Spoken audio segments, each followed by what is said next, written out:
وبالخمسۃ، اور جب میری مراد 5 سے ہو، تو 5 سے کون کون مراد ہوں گے؟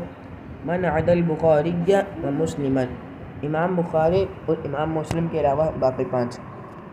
وقت اقول، اور کبھی کبھی میں کہوں گا، الاربعۃ و احمد، 4 اور امام احمد۔ 4 کون کون سے ہیں؟ امام ابو داؤد، امام نسائی، امام ترمذی اور امام ابن ماجہ اور امام احمد۔ وبالاربعۃ، اور جب میں کہوں 4 تو من عدا الثلاثۃ الاول، شروع کے جو 3 ہیں ان کے علاوہ باقی کے 4۔ اب شروع کے کون سے 3 ہیں؟ امام احمد، امام بخاری اور امام مسلم۔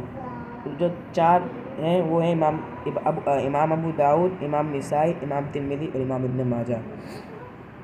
وبالثلاثۃ، اور جب میری مراد 3 سے ہو تو کون کون ہوگا؟ من عداہم والأخیرہ، شروع کے 3 اور آخری کے علاوہ۔ شروع کے کون سے 3 ہیں؟ امام احمد، امام بخاری، امام مسلم اور آخری کا امام ابن ماجہ۔ باقی کے جو بیچ میں 3 بچے ہیں وہ ہوں گے امام ابو داؤد، امام نسائی اور امام ترمذی۔ وبالمتفق، اور جب میری مراد 2 سے ہو تو کون کون ہوگا؟ البخاری و مسلم، امام بخاری اور امام مسلم۔ وقد لا اذکر معہما غیرہما، اور کبھی کبھی میں ان کے علاوہ ان کے ساتھ کسی اور کو ذکر نہیں کروں گا۔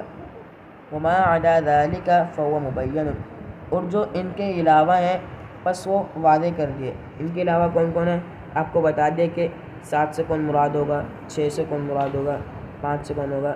تو یہ کہہ رہے ہیں کہ جو ان کے علاوہ ہے، امام بخاری اور امام مسلم کے علاوہ جو ہیں پس وہ واضح کر دیے۔